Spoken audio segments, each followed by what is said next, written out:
ഒരു കാലത്ത് ഉത്തർപ്രദേശ് അടക്കി വാഴുന്ന ഒരു മുഖ്യമന്ത്രിയായിരുന്നു മായാവതി. ആ പാർട്ടിയുടെ അവസ്ഥ ഇപ്പോൾ വളരെ ദയനീയമായിട്ടുണ്ട്. അവരുമായി ബന്ധപ്പെട്ട ഏറ്റവും വരുന്ന പുതിയ വിവരം, ഈ മായാവതിയുടെ പിൻഗാമിയായി അവരുടെ തന്നെ ബന്ധുവായ ആകാശിനെ നിശ്ചയിച്ചിരുന്നല്ലോ. ഇപ്പോൾ ആകാശിനെ പൂർണ്ണമായി തന്നെ അതിൽ നിന്നും നീക്കിയിട്ടുണ്ട്. ഈ BSPയുടെ ഭാവി എന്താണ്? മായാവതിയുടെ ഭാവി രാഷ്ട്രീയം എന്താണ്? മായാവതിയുടെ ഭാവി രാഷ്ട്രീയം എന്ന് പറയുന്നതിനപ്പുറമായിട്ട് മായാവതി ഉയർത്തിയ ഒരു രാഷ്ട്രീയത്തിൻ്റെ ഭാവി, അതാണ് പ്രധാനം. അത് വളരെ വിശാലമായ ഒരു വിഷയവുമാണ്. മായാവതി ഉയർത്തിയ രാഷ്ട്രീയം എന്ന് പറയുന്നത് ഡോക്ടർ അംബേദ്കർ ആരംഭിച്ച രാഷ്ട്രീയത്തിൻ്റെ ഭാഗമാണ്. കഞ്ചിറാമിലൂടെ മായാവതിയിലെത്തുന്നത് ഡോക്ടർ അംബേദ്കറെ ഭാരതത്തിൻ്റെ ഭരണഘടനാ നിർമ്മാണ സഭയിൽ എത്രയും വലിയ സംഭാവന ചെയ്തിട്ട് പോലും ജവഹർലാൽ നെഹ്റുവും കോൺഗ്രസും അംബേദ്കറെ വേണ്ട പരിഗണന കൊടുത്തില്ല. അംബേദ്കറെ ചരിത്രത്തിൽ നിന്ന് ശരിക്കും പറഞ്ഞാൽ മാറ്റാൻ തന്നെ ശ്രമിച്ചു, അവഹേളിച്ചു, അധിക്ഷേപിച്ചു. ഒപ്പം തന്നെ അംബേദ്കർക്ക് പകരമായിട്ട് അവർ വളർത്തിക്കൊണ്ടുവന്ന, അംബേദ്കറെ നേരിടാൻ വേണ്ടി പിന്നോക്ക വിഭാഗത്തിൽ വളർത്തിക്കൊണ്ടുവന്നതാണ് ബാബു ജഗജീവൻ റാം. 1971 പാകിസ്ഥാനുമായുള്ള യുദ്ധം ഭാരതം വിജയിച്ചതിൻ്റെ ഏറ്റവും പ്രധാനപ്പെട്ട കാരണക്കാരൻ ആ ബാബു ജഗജീവൻ റാമായിരുന്നു, ഇന്ദിരാഗാന്ധി ആയിരുന്നില്ല. ആ ബാബു ജഗജീവൻ റാമിനെ പോലും അവസാനം 1979 80 അദ്ദേഹത്തിൻ്റെ പ്രധാനമന്ത്രിയാകുന്നതിൻ്റെ സാഹചര്യം വന്നപ്പം ആ സാഹചര്യത്തിൻ്റെ കടയ്ക്ക് കത്തിവെച്ച് ബാബു ജഗജീവൻ ഭാവി നശിപ്പിച്ചത് ഇന്ദിരാഗാന്ധിയാണ്. അന്ന് ബാബു ജഗജീവൻ പറഞ്ഞു, ഇസ് കമ്പക് മുൾക്കുമേ കബി ബി എക് ചമർക്ക വേട്ട പ്രധാനമന്ത്രി നഹി ബൻ സക്ത എന്ന് പറഞ്ഞാൽ അദ്ദേഹം വിഷമം കൊണ്ട് പറഞ്ഞാണ്, ഈ നശിക്കപ്പെട്ട രാജ്യത്ത് ഒരിക്കലും ഒരു ചെരുപ്പകുത്തിയുടെ മകൻ പ്രധാനമന്ത്രി ആവില്ല എന്ന് പറഞ്ഞു. അതിൻ്റെ പിന്നിലാണ് നമ്മൾ കാണേണ്ടത് കൻഷിറാം എന്ന് പറയുന്ന ആ പിന്നോക്ക വിഭാഗത്തിൻ്റെ നേതാവ്. അദ്ദേഹത്തിൻ്റെ മായാവതി അന്ന് സിവിൽ സർവീസിൽ ചേരുന്നതിനുള്ള ആഗ്രഹമായിട്ട് എത്തിച്ചേരുന്നു. അന്ന് പറയാം, നീ സിവിൽ സർവീസ് വേണ്ട, IAS പോകണ്ട, നിരവധി IASകാർ നിൻ്റെ മുമ്പിൽ നിന്ന് നിനക്ക് നമസ്കാരം പറയുന്ന, തലകുനിച്ച് നിൽക്കുന്ന സാഹചര്യം ഉണ്ടാക്കാം എന്ന് പറഞ്ഞ് പൊതുപ്രവർത്തനത്തിലേക്ക് വരുന്നു. ആ മായാവതി അന്ന് പിടിച്ചത് കൃത്യമായ, പിടിച്ച കൊടിയും വിളിച്ച മുദ്രാവാക്യവും ഒക്കെ കൃത്യമായ രാഷ്ട്രീയമായിരുന്നു, രാഷ്ട്രീയ ലക്ഷ്യമുള്ളതായിരുന്നു.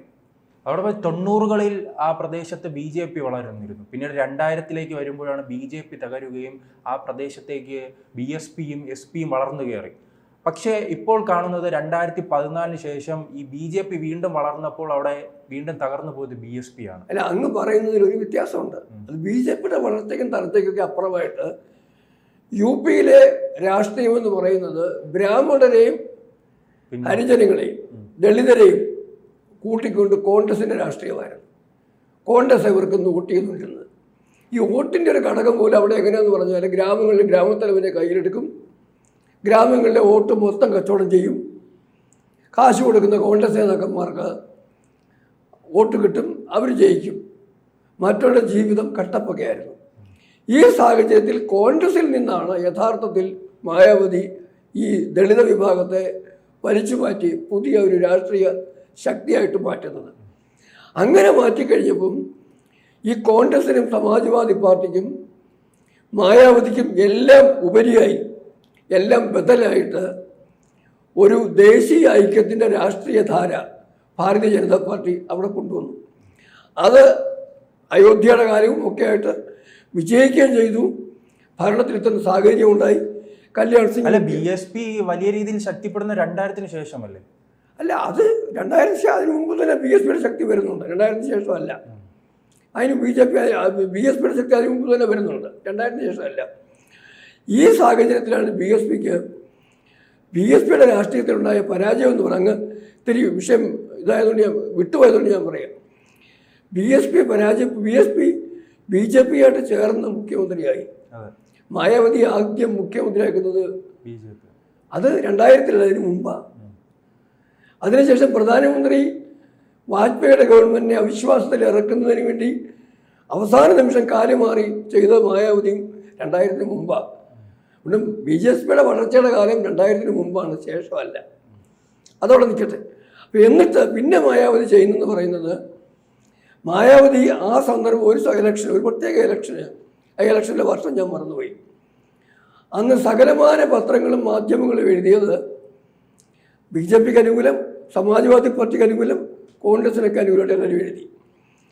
പക്ഷേ BSPക്ക് ഒരു സീറ്റും കിട്ടുന്നതായിട്ട് ആരും കൂട്ടിയില്ല. ആ വർഷം 90 സീറ്റാണ് BSP നേടിയത്. അതായത് സൈലൻ്റായിട്ട്, നിശബ്ദമായിട്ട് അടിത്തറയിലേക്ക് ചെന്നുള്ള ആളുകളെ ഇളക്കുന്ന രാഷ്ട്രീയമാണ്.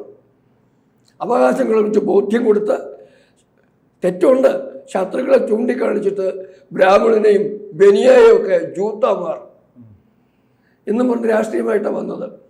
ആ മായാവതി അതിനുശേഷം അധികാരം കിട്ടിക്കഴിഞ്ഞപ്പോഴത്തേക്ക് മായാവതിയുടെ മട്ട് മാറി. സമാജ്വാദി പാർട്ടിയുടെ സഹായത്തിലും BSP സഹായത്തിലൊക്കെ ഭരിച്ചു.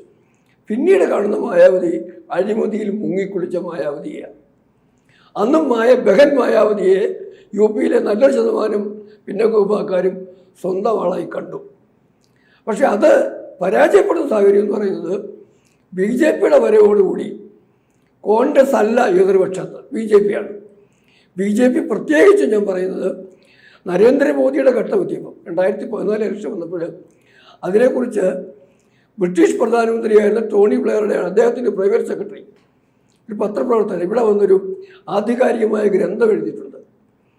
അതിൽ പറഞ്ഞിട്ടുണ്ട് എങ്ങനെയാണ് ഉത്തർപ്രദേശ്, ഭാരതം മൊത്തം, അതിൽ ഉത്തർപ്രദേശ് എങ്ങനെയാണ് തിരിച്ച് മോദി BJP രാഷ്ട്രീയത്തിലേക്ക് കൊണ്ടുവന്നെന്നുള്ള പറഞ്ഞിട്ടുണ്ട്.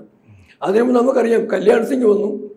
അല്ല, അതോടൊപ്പം തന്നെ ഇപ്പോൾ ആ പ്രദേശങ്ങളിലേക്ക് പിന്നോക്കരുടെ ഇടയിലേക്ക് ഭീം ആർമി പോലുള്ള പ്രസ്ഥാനങ്ങൾ വളർന്നു കയറുന്നു. അത് പിന്നത്തെ ഡെവലപ്മെന്റ്. അതിന് മുമ്പുള്ള കാര്യം ഞാൻ പറഞ്ഞു, BJP വന്നതോടുകൂടി കല്യാൺ സിംഗിനെയാണ് BJP മുന്നിലെത്തുന്നത്. അപ്പോൾ കല്യാൺ സിംഗ് മുമ്പിൽ വന്നു, ഉമാഭാരതി പ്രവർത്തിക്കുന്നു, ദേശീയതയുടെ പേരിൽ ജാതിയും മതവും മറന്ന് ഭാരതം ഒന്നായി യോജിക്കുന്നു, അയോധ്യ പ്രസ്ഥാനം, ഇതെല്ലാം വന്നപ്പോൾ സ്വാഭാവികമായിട്ടും BSPയുടെ സ്പേസ് അവിടെ കുറഞ്ഞു. പക്ഷെ ആ കുറയിൽ പോലും BSP പിടിച്ചു നിന്നതിന് BJPയായിട്ടുള്ള ബന്ധം മോശമാക്കാതിരുന്നെങ്കിൽ, ആ മോശമാക്കിയതാണ് വാജ്പേയിയുടെ സർക്കാരിന് പിൻവലിച്ചതും പറ്റും. ഇതൊക്കെ നടന്നു കഴിയുമ്പം അടുത്ത സ്റ്റേജ് ഞാൻ പറഞ്ഞ പ്രധാനപ്പെട്ട വിഷയം എന്ന് പറയുന്നത്, ഇതിനെല്ലാം അതുവരെ നടന്ന ചരിത്രപരമായ സംഭവങ്ങൾക്കെല്ലാം ബദലായിട്ട് അമിത്ഷായെ മുമ്പിൽ നിർത്തിക്കൊണ്ട് മോദി നടത്തിയ തെരഞ്ഞെടുപ്പ് തന്ത്രം ഉത്തർപ്രദേശിലെ, അതെന്ന് പറഞ്ഞ് ഡയറക്റ്റ് ജനങ്ങളിലേക്ക് ഇറങ്ങി ചെയ്ത തന്ത്രമായിരുന്നു. അതുവരെ ഉണ്ടായിരുന്നത് കോൺഗ്രസിൻ്റെ തന്ത്രം എന്നൊക്കെ പറയുന്നത് ഗ്രാമത്തലവന്മാരെ സ്വാധീനം ചെയ്ത് വോട്ട് വിലയ്ക്ക് മേടിക്കുന്ന രീതിയായിരുന്നെങ്കിൽ അമിത്ഷായും മോദി, അതിനകത്ത് മെയിനായിട്ട് അമിത്ഷായാണ് അതിൻ്റെ തന്ത്രം.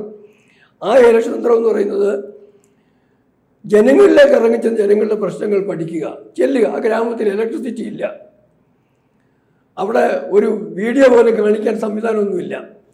പിറ്റേ ദിവസം ജനറേറ്ററും മറ്റേ മോണിറ്ററും എല്ലാമായിട്ട് വന്നിട്ട് ഇവരുടെ സാധ്യതകൾ കാണിക്കുക, BJP വന്നാലുള്ളത്.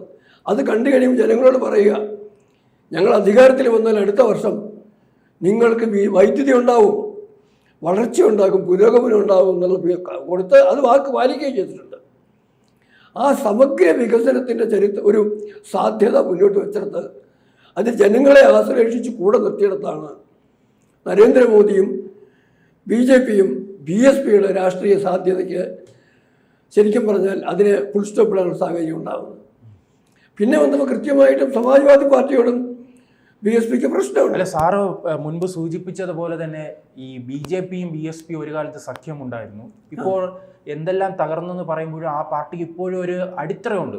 അപ്പോൾ ആ അടിത്തറ തങ്ങളിലേക്ക് അടുപ്പിക്കാൻ BJP അങ്ങനെ ഒരു സഖ്യത്തിലേക്കുള്ള അതിന് സാധ്യതയുണ്ടോ? അല്ല, BJP അതിനകത്തൊരു കാര്യമുണ്ട്. ഭാരതീയ ജനതാ പാർട്ടിക്ക് സഖ്യത്തിനെക്കാട്ടി പ്രധാനം അതിൽപ്പെട്ട ആളുകളെയാണ്.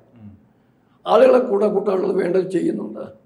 നേരിട്ട് ആളുകൾ ഇങ്ങോട്ട് വരിക എന്ന് പറയുമ്പോൾ സഖ്യത്തിന്റെ ആവശ്യമാണ്. അല്ല, നമ്മൾ കർണാടകയിൽ കണ്ടതാണല്ലോ, കർണാടകയിലെ കാര്യങ്ങൾ ഒരു സഖ്യത്തിലേക്ക്, കർണാടകയിലും കേരളത്തിലും ഒക്കെ പോലും ചെയ്യുന്നൊരു കാര്യത്തിലെ അപാകതയാണ് ഞാൻ ഈ പറയാൻ വരുന്നത്. ഒരു ജാതിയുടെ ആളുകളെ വേണമെങ്കിൽ ജാതിയുടെ നേതൃത്വത്തെ പിടിക്കുക. അല്ല, ജെയിൻ ചൗധരിയുമായി അവിടെ സഖ്യമുണ്ട് ഇപ്പോൾ നിലവിൽ. ആ സഖ്യം അതേ പകരമായിട്ട് ഡയറക്റ്റായിട്ട് ജനങ്ങളിലേക്ക് പോകുന്ന രാഷ്ട്രീയമാണ് ഉപയോഗിച്ചത്. അതായത് നേതാക്കന്മാരെ, ഒരു സമൂഹത്തിൽ നേതാക്കന്മാരെ സഖ്യത്തിലൂടെ കയ്യിലെടുക്കുന്നതിന് പകരം ജനങ്ങളിലേക്ക് ഇറങ്ങിച്ചെന്ന് ജനങ്ങളെ കയ്യിലെടുക്കുന്ന തന്ത്രമാണ് അവിടെ പ്രയോഗിച്ചത്. അതുതന്നെയാണ് ഇപ്പോൾ നീണ്ടു നിൽക്കുകയും ചെയ്യുന്നത്. ആ ഒരു തന്ത്രത്തിൽ ജയിച്ചു. വന്ന ശേഷം ഞാനൊരൊറ്റ ഉദാഹരണം മാത്രം പറയാം. അന്ന് ഇവിടെ വന്ന എല്ലാ സാധാരണക്കാർക്കും, ഈ പട്ടികജാതി പട്ടിക സമൂഹം എന്ന് പറയുന്ന എല്ലാവർക്കും അവരുടെ എല്ലാം പ്രശ്നങ്ങളിലേക്ക് ഇറങ്ങിച്ചെന്ന് ആ സബ്കാ സാത്ത് സബ്കാ വികാസ് എന്ന മുദ്രാവാക്യം പ്രാവർത്തികമാക്കിയിടത്താണ് ഈ മായാവതിയെ പോലുള്ള സ്പേസ് നഷ്ടപ്പെട്ടത്. ആ സ്പേസിൽ പിന്നെ ഇടിച്ചു കയറാൻ വേണ്ടി നേരത്തെ അങ്ങ് പറഞ്ഞ ഭീം പാർട്ടിയുടെ ചന്ദ്രശേഖർ ആസാദൊക്കെ ശ്രമിച്ചു. പക്ഷെ അവരൊക്കെ ചെയ്യിക്കുന്നത് അംബേദ്കർ അകറ്റി നിർത്തിയിരുന്ന ഡോക്ടർ അംബേദ്കർ ഒരിക്കലും നമുക്ക് കൂടെ കൂടാൻ കൊള്ളുകയില്ല എന്ന് പറഞ്ഞിരുന്ന മുസ്ലിം തീവ്രവാദികൾ, അവരുടെ രാഷ്ട്രീയം, അതുപോലെ ഉത്തർപ്രദേശിൽ പട്ടികജാതി പട്ടിക സമൂഹത്തെ മായാവതിയെ ഉൾപ്പെടെ മായാവതിക്ക് ഭീഷണി, അവരുടെ വസ്ത്രാക്ഷേപം വരെ ചെയ്ത് അവരുടെ ജീവന് പോലും ഭീഷണി കൊടുത്തിട്ട് അവരെ അവിടെ നിന്ന് രക്ഷിച്ചത് ബി ജെ പിയുടെ നേതാവാണെന്ന് പറയുന്നത് ലക്നൌവിൽ ആ ഉത്തർപ്രദേശ് തലസ്ഥാനത്ത് വെച്ച്. മാത്രമല്ല അവിടുത്തെ ഏറ്റവും കൂടുതൽ ഹരിജ ഈ പറയുന്ന പിന്നോക്ക വിഭാഗക്കാരെ ആക്രമിച്ചിട്ടുള്ളതും അടിച്ചമർത്തിച്ചിട്ടുള്ളതും അധിക്ഷേപിച്ചിട്ടുള്ളതും ഈ സമാജ്വാദി പാർട്ടിയാണ്, മുലായം സിംഗിൻ്റെ പാർട്ടിയാണ്. ആ പ്രസ്ഥാനത്തോടും യുദ്ധം ചെയ്ത് അവരെയും നേരിട്ട് ഈ ബി ജെ പിയിലേക്ക് പോകുന്ന ആളുകളെയും, പിന്നെ ആദ്യം പറഞ്ഞ മുലായം സിംഗിനോടും മുസ്ലിം മുലായം കൂട്ടുകെട്ട്, ഈ കൂട്ടുകെട്ടിനോട് കൂടെ ചേർന്ന് പോകുന്ന ചന്ദ്രശേഖർ ആസാദിൻ്റെ ഭീം പാർട്ടിയെയും എല്ലാവരുടെയും നേരിടേണ്ടി വരുമ്പം സ്വാഭാവികമായിട്ടും മായാവതിയുടെ രാഷ്ട്രീയം അവിടെ പരാജയപ്പെട്ട് തീരുകയുള്ളൂ. പിന്നെ അങ്ങ് ചോദിച്ച പ്രധാനപ്പെട്ട ചോദ്യം ആദ്യത്തെ, മായാവതി മരുമകനാണ് തോന്നുന്നു, ആ സഹോദരൻ്റെ മകനാണെന്ന് തോന്നി ഈ പറഞ്ഞ നേതാവ്. അദ്ദേഹത്തെ അരിയിട്ട് വാഴിച്ചതാണ്, ഇതായിരിക്കും ഇനി അടുത്ത നേതാവെന്ന് പറഞ്ഞു. അപ്പോഴാണ് ഒരു പ്രശ്നം. ആ വ്യക്തിക്ക്, ആ മരുമകന് സ്വന്തം ഭാര്യയുടെ അച്ഛനുമായിട്ട് കൂടുതൽ അടുപ്പം. അപ്പോൾ ഈ അയാളുടെ ഭാര്യയുടെ അച്ഛനെയും ഈ പയ്യൻ്റെ അച്ഛനെയും യുവാവിൻ്റെ അച്ഛനെയും ഇദ്ദേഹത്തെ എല്ലാം മായാവതിയുടെ പാർട്ടി നേതൃത്വത്തിലേക്ക് കൊണ്ടുവന്നു. അപ്പോൾ കുടുംബപരമായ തർക്കം വന്നു. ആളുടെ പേര് ഞാൻ മറന്നുപോയി. ആകാശിന്റെ ഭാര്യയുടെ അച്ഛനുമായി കൂടുതൽ എടുക്കുന്നു. ആ കുടുംബ പ്രശ്നം അദ്ദേഹത്തെ ഇടക്കാലത്തും തെരഞ്ഞെടുപ്പ് കാലത്ത് മാറ്റിയിരുന്നു. അത് ബിജെപിയെ വിമർശിച്ചു എന്ന് പറഞ്ഞാണ് എന്നാണ് രാഷ്ട്രീയ നിരീക്ഷകരെല്ലാം പറഞ്ഞത്. അതെ, അത് കാര്യമുണ്ട്. മായാവതി ഇപ്പൊ നിൽക്കുന്നത് ഒരു ഘട്ടം വന്നാൽ, ആവശ്യം വന്നു കഴിഞ്ഞാൽ മായാവതി ദേശീയ പാർട്ടിയോടൊപ്പം ചേരും. ഇനി മായാവതി ചേർന്നില്ലെങ്കിലും മായാവതിയുടെ അണികൾ ദേശീയ പാർട്ടിയോടൊപ്പം ചേരുന്ന സാഹചര്യം അവിടെ നിലനിൽക്കുന്നത്. കാരണം അവർക്ക് മുലായം സിംഗിൻ്റെ പാർട്ടിയായിട്ട് ചേരാൻ പറ്റില്ല.